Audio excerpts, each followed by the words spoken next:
사도행전 24장은 바울이 이제 벨릭스 앞에서 재판을 받는 이야기로 시작을 하는데요. 벨릭스는 로마 11대 총독이죠. 그러니까 로마 땅에서 유대 땅을 다스리도록 파견된 그런 총독인데 11대 총독이에요. 대제사장 아나니아는 이제 장로들과 함께 더둘로라는 변호사를 선임해서 바울을 고발하게 됩니다. 5절, 6절에 이제 이들은 바울이 어떤 죄를 저질렀는지에 대해서 말을 하는데요. 천하에 흩어진 유대인을 다 소유하게 하는 나사렛 이단의 우두머리라 이렇게 이야기를 하고 있어요. 그리고 이제 성전을 더럽게 했다. 벨릭스는 이제 성전을 더럽게 했다는 것은 이제 종교적인 문제라서 이제 별로 중요한 사안이 아니에요. 로마에서 파견된 총독의 입장에서 볼 때는. 그런데 이제 큰 문제는 뭐냐면 유대인을 소유하게 했다. 이것은 어떤 정치적 혁명과 관련된 것이기 때문에 매우 민감한 사안이죠. 예수님의 죄를 물을 때도 유대인의 왕이라는 죄를 물었잖아요.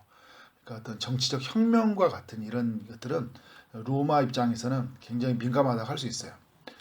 바울은 이제 10절부터 23절까지 자기 자신이 이제 무죄하다는 것을 이제 답변으로 이야기를 해주고 있는데요. 먼저 바울은 자기 자신이 유대의 무리를 소유하게 하지 않았다. 이곳에 와서 소유하게 하지 않았다 이야기를 하고 있어요. 이제 뭐냐면 11절에 보니까 당신이 아실 수 있는 바와 같이 내가 예루살렘에 예배하러 간 지 열 이틀밖에 안 됐다는 거예요. 12일밖에 되지 않은 일 속에 무슨 일이 있었냐. 그리고 12절에 보면 내가 성전에서 누구하고 변론하는 것이나 해당 또는 시중에서 무리를 소동하게 하는 것을 보지 못하였다. 누구도 자기를 본 사람이 없다는 거예요. 그리고 자기도 말도 하지도 않았고. 그리고 이제 그래서 13절에 자신을 고발하는 이 모든 일에 대해서 그들이 능히 당신 앞에 내세울 것이 없다. 증거를 내세울 게 없다는 거예요. 누가 말했냐고. 그러니까 이렇게 흔히 말해요. 나하고 말한 사람 있으면 놔봐. 이제 이런 얘기 하는 거잖아요. 내세울 사람이 없는 거예요. 다만 이제 무슨 말하냐면 14절 이후에서 자기가 이제 고백할 게 뭐냐면 그들이 나를 이단이라고 했다고 했잖아요. 나사렛 이단이라고 이야기를 했는데 그런데 자기가 말할 때 나는 그들이 믿는 하나님을 나도 섬기고 있다는 거예요. 지금 자기를 고발하는 사람들의 하나님을 그리고 그들이 믿고 있는 율법과 선지자의 글 구약 성경을 다 자기 자신도 믿고 있다. 그리고 15절에 그들이 기다리는 바 하나님을 향한 소망도 나도 가지고 있다는 거예요. 곧 이게 뭐냐면 의인과 악인의 부활. 사두개인만 부활을 믿지 않았지 유대인들은 다 부활을 믿었거든요. 부활을 믿었는데 나도 부활을 믿는다. 그래서 이제 자기 이제 16절 우리가 중요한 이야기죠. 이게 이제 우리가 늘 하나님 앞에서 사람들 앞에서 이런 이야기를 많이 하는데 이것으로 말미암아 나도 하나님과 사람에 대해 항상 양심에 거리낌이 없기를 힘쓰나이다. 그러니까 따뜻하다는 거예요. 난 하나님과 사람 앞에서. 다만 이제 그러면서 뭐라고 하냐면 내가 이제 내 민족을 구제할 것 재물을 가지고 왔다 이야기를 하잖아요. 지금 예루살렘에 온 목적이 재물을 구제해서 예루살렘 교회를 돕기 위해서 왔는데 그리고 이제 이 왔을 때 유대인들이 몇 명 있을 때 그들이 마침 자기가 예측했던 이야기는 뭐냐면 자기가 이제 그 죽은 자의 부활에 대해서 말했다. 다만 사람들에게 어떤 말을 꺼냈다면 나는 이 죽은 자의 부활에 대해서 말한 것밖에 없다. 이제 다만 이 소동이 된다고 하면 그거밖에 없다는 거예요. 그런데 이 문제에 대해서는 어떻게 될까요? 이 고발을 했던 유대 종교 지도자들이나 그리고 이 사람들에게 로마 총독의 입장에서는 이 부활권에 대해서 이게 로마의 입장에 종교의 재판에 될 만한 사안이 아니에요. 그리고 지금 유대인들의 입장에서 볼 때도 부활은 자기들도 믿으니까 그래서 딱히 고발할 내용이 없는 거예요. 벨릭스는 바울을 처벌할 수가 없었어요. 그렇다고 풀어줄 수도 없었어요. 왜냐하면 자기 부인이 누구예요? 유대인이잖아요. 그리고 이 사람은 굉장히 유대인에게 환심을 사고자 하는 사람이었어요. 그러나 이게 또 죄를 찾을 수는 없었으니까. 23절에 보면 바울을 지키되 그러니까 가이사라에서 있는 그 감옥에서 감금을 시켜요. 그리고 그렇지만 자유를 주라고 해요. 무슨 말이냐면 이제 친구들이 돌봐줄 수 있도록 하잖아요. 그러니까 면회는 좀 자유롭게 이루어질 수 있도록 이렇게 해준 것 같아요. 그러니까 어느 정도 자유가 주어졌지만 그렇지만 좀 불편하다. 그렇지만 하나님이 제가 지난번에도 이야기했던 것처럼 지금 이 바울을 누구 손에 지금 붙들고 있는 거예요? 로마의 손에 붙들고 있는데 지금 함부로 할 수 없는 사람들이 함부로 할 수 없도록 그를 죽이지 못하도록. 왜냐하면 지금 유대인들은 조금만 틈만 있으면 지금 바울을 죽이려고 하거든요. 이게 뭐 어느 정도 혼을 내려고 한 게 아니라 그들을 죽이려고 지금 혈안이 되어 있기 때문에 또 하나님 편에서 볼 때는 보호하심이라는 거예요. 그러니까 우리 늘 삶을 생각할 때 해석을 할 때 하나님 편에서 해석을 해야 돼요. 그러니까 왜 이렇게 우리는 이런 억울한 일을 당해야 될까? 그리고 우리에게 주어져 있던 왜 감금되어 있는 것들이 너무 힘들잖아요. 네. 그렇지만 어느 정도 자유를 주면서 그러면서 복음을 전할 수 있는 기회가 생기는 거고요. 형제들을 돌볼 수 있는 기회가 생기니까. 이제 근데 22절 이하는 벨릭스가 어떤 사람인지를 우리에게 알려주고 있어요. 그는 먼저 보면 복음에 관심이 있어요. 22절에 그는 바울이 전한 도에 대해서 자세히 안다고 해요. 그러니까 바울이 지금 뭘 말하고 있는지는 알고 있어요.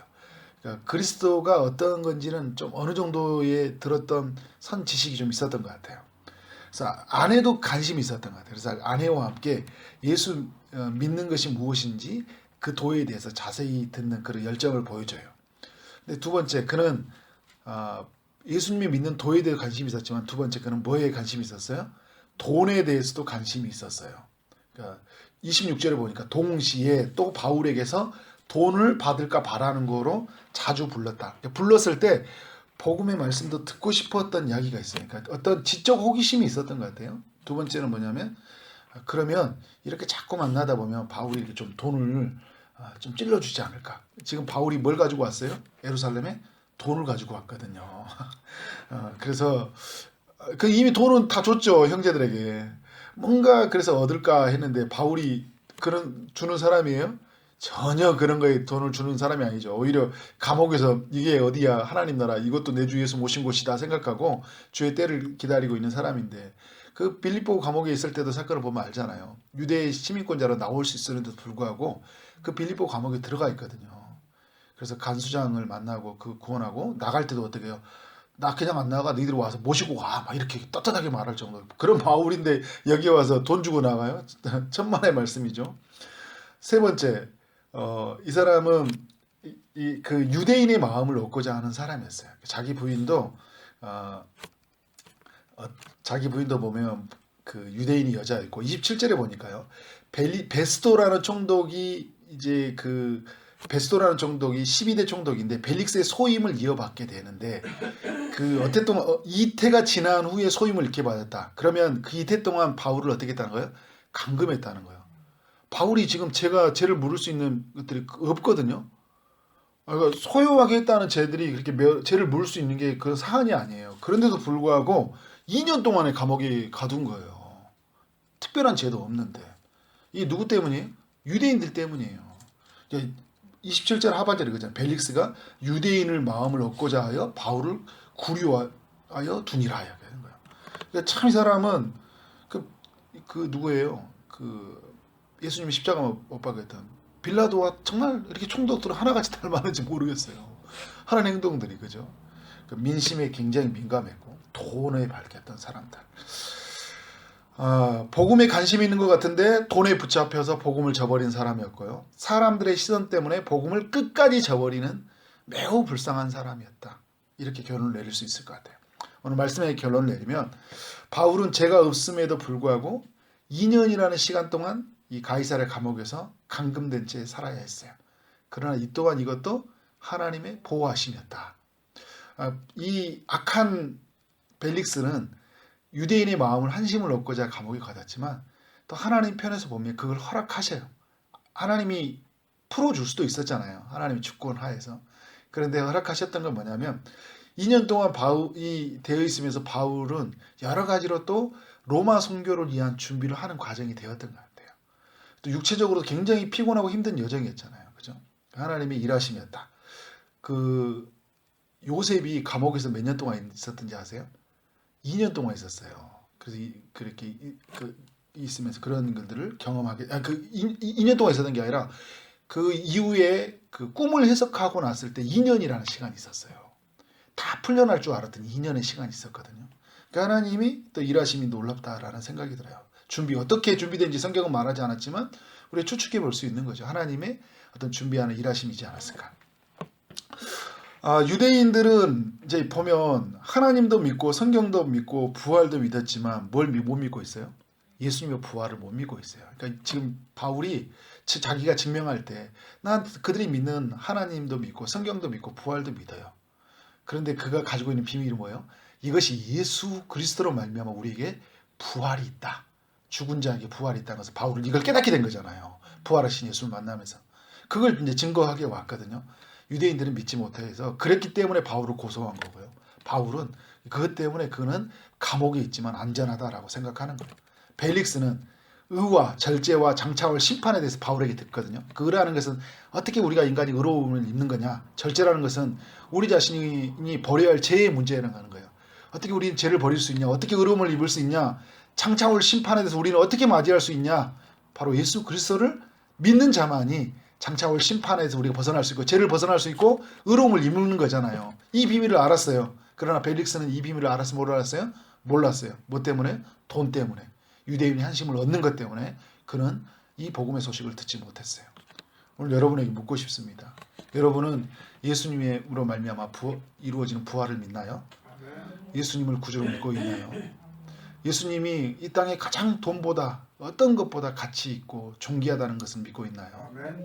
이 예수님으로 만족하고 이 예수님을 증거하는, 그래서 오직 예수 그리스도로 말미암아 구원이고 부활입니다. 그렇게 외치는 삶이 되어지기를 주님의 이름으로 축원합니다. 아멘.